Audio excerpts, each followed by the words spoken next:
आपको मालूम है कि कोरोना वायरस पूरी दुनिया में तबाही मचा रहा है, लेकिन इस वक्त इसकी तबाही का ज़्यादातर शिकार जो हैं वो अमेरिका के शहरी हो रहे हैं। चूँकि ये वायरस जो है वो लंग को सबसे ज़्यादा इफ़ेक्ट करता है, जिसकी वजह से बहुत सारी अमवात भी हो रही हैं। इस हवाले से हमने वहाँ के जो लंग स्पेशलिस्ट हैं डॉक्टर राशिद नैयर, उनसे रजू किया और उन्होंने क्या कहा ये तो हम आपको दिखाएंगे उनकी इस वीडियो के अंदर। मगर मैं चाहूँगी कि पहले डॉक्टर राशिद नैयर के बारे में तारिक आपको कुछ बताएं।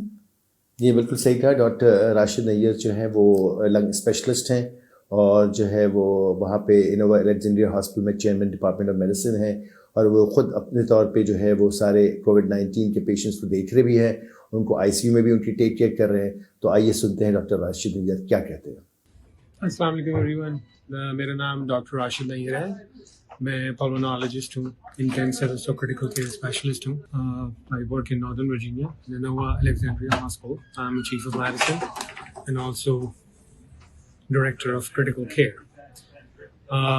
इस वक्त जो पूरी दुनिया में कोविड-19 वायरस की जो वबा फैली है, इस वक्त हमारे वर्जीनिया में बहुत तेज़ी से फैल रही है। हमने सर्च देखने में आ रहा है एंड हमारे पास काफ़ी पेशेंट हैं।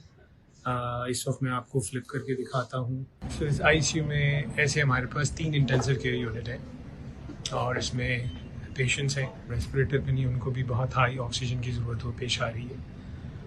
और इस हॉस्पिटल में ऐसे कई पेशेंट्स मौजूद हैं। तो जैसा कि मैं आपको दिखा रहा था कि हमारे यहाँ इस वक्त इंटेंसिव केयर यूनिट में काफ़ी तादाद में पेशेंट मौजूद हैं जो कोविड-19 इन्फेक्शन की वजह से हॉस्पिटल आए हैं। अच्छे खासे पेशेंट इस वक्त रेस्पिरेटर पे हैं। मोस्ट पेशेंट जब प्रेजेंट होते हैं हॉस्पिटल में तो मोस्ट कॉमन सिम्टम जो होती है वो शॉर्टनेस ऑफ ब्रेथ होती है, क्योंकि ये वायरस जो है ये लंग्स या फेफड़ों को सबसे ज़्यादा मुतासिर करता है और लंग्स की इन्फ्लेमेशन करता है। तो मोस्ट कॉमन सिम्टम जो हॉस्पिटल प्रेजेंटेशन की होती है वो शॉर्टनेस ऑफ ब्रेथ है। हर पेशेंट को जो हॉस्पिटल आता है ऑक्सीजन की डेफिनेट ज़रूरत पेश आती है। डिफरेंट डिग्री ऑफ ऑक्सीजनेशन की ज़रूरत होती है। बास नेजल कैनुला पे ही एडजस्ट हो जाते हैं, बास को हम ज़्यादा ऑक्सीजन देनी पड़ती है और उसके बावजूद अगर उनकी ब्रीदिंग कंट्रोल में ना हो, उनकी ऑक्सीजन ड्रॉप हो रही हो, तो फिर हम उनको वेंटिलेटर पे रखते हैं।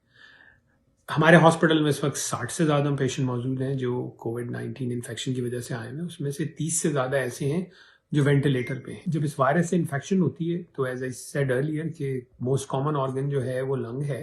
इसके अलावा ये हार्ट को भी इफेक्ट करता है, कार्डियक एरिथमिया भी हो सकता है, हार्ट की वीकनेस भी हो सकती है, ये गुर्दों को भी और किडनीज को भी इफेक्ट करता है। हमारे पास पेशेंट्स एक्यूट किडनी फेलियर की वजह से भी आते हैं और पास patient diarrhoeal illness gastrointestinal symptoms की वजह से भी प्रेजेंट होते हैं। तो कॉमन ट्रीटमेंट हम यूज़ कर रहे हैं वो हाइड्रोक्सीक्लोरोक्विन है, वो जो आपने बहुत सारे प्रोग्राम्स में देखी होगी कि बहुत सारे डॉक्टर्स कह रहे हैं which is the most common treatment. Hydroxychloroquine के साथ हम एक और एंटीबायोटिक यूज़ करते हैं एजिथ्रोमाइसिन। दोनों एंटीबायोटिक्स का जो एक साइड इफेक्ट है वो ये है कि ये हार्ट में एरिथमिया कर सकते, क्यूटी प्रोलॉन्गेशन जिसे हम कहते हैं। तो हम जब भी पेशेंट पे दवा शुरू करते हैं तो हम वेरी क्लोजली मॉनिटर करते हैं। अगर इस किस्म का कोई साइड इफेक्ट नजर आए तो हम यूजुअली एजिथ्रोमाइसिन बंद कर देते हैं, हाइड्रोक्सीक्लोरोक्विन कंटिन्यू कर। इसके अलावा एक एंटी रेट्रोवायरल एक और दवा है रेमडेसिविर, वो भी यूज की हमने चंद पेशेंट पे। इसके अलावा एक दवा एंटी इंटरल्यूकिन 6 है, टॉक्सिजुमाब, वो भी हम यूज करते हैं। कोई एक दवा ऐसी नहीं है जो मैजिक पिल है जिसकी वजह से आप कहें कि इस दवा से बीमारी क्योर हो जाती है, ऐसा कुछ नहीं है। कुछ पेशेंट रिस्पॉन्ड करते हैं, कुछ नहीं करते। जो पेशेंट इतना शदीद बीमार हो जाए कि वो रेस्पिरेटर पे आ जाए तो उसकी मोर्टेलिटी यानी मरने के चांसेस ज्यादा होते हैं। We do have a good success, हम काफी पेशेंट्स को रेस्पिरेटर से हटा भी चुके हैं। कहने का मकसद ये है कि अगर आप पेशेंट वेंटिलेटर पे चला जाता है कि जरूरी नहीं है कि उसका बचना नामुमकिन है, बट मुश्किल जरूर है। Best treatment is still prevention, prevention is social distancing. आपने देखा होगा कि कई प्रोग्रामों में कई लोगों ने आपको बताया करें, प्लीज जरूर सोशल डिस्टेंसिंग को फॉलो करें। और एक बात और मैं कहना चाहूँगा कि ये तो तय है, ये बहुत सारे प्रोग्राम में आपने भी सुना होगा कि जो पेशेंट हैं जो एल्डरली हैं, बूढ़े हैं या जिनको पहले से कोई बीमारी है, वो जब इस वायरस की बीमारी में मुब्तला होते हैं उनको ज़्यादा सीवियर बीमारी हो सकती है। लेकिन कोई एज ऐसी नहीं है जो इस बीमारी से इम्यून है या उसको ये बीमारी अफेक्ट नहीं कर सकती। मेरे पास 20 साल के भी पेशेंट मौजूद हैं जो वेंटिलेटर पे हैं और मेरे पास 80 साल के भी पेशेंट मौजूद हैं। तो ये नहीं समझिएगा कि अगर आपको अंडरलाइन कोई बीमारी नहीं है, आप यंग हैं, तो ये वायरस आपको अफेक्ट नहीं करेगा। प्लीज़ अपना बहुत ख्याल रखिएगा। अल्लाह हम सब की हिफाजत करे। अल्लाह हाफ़िज़।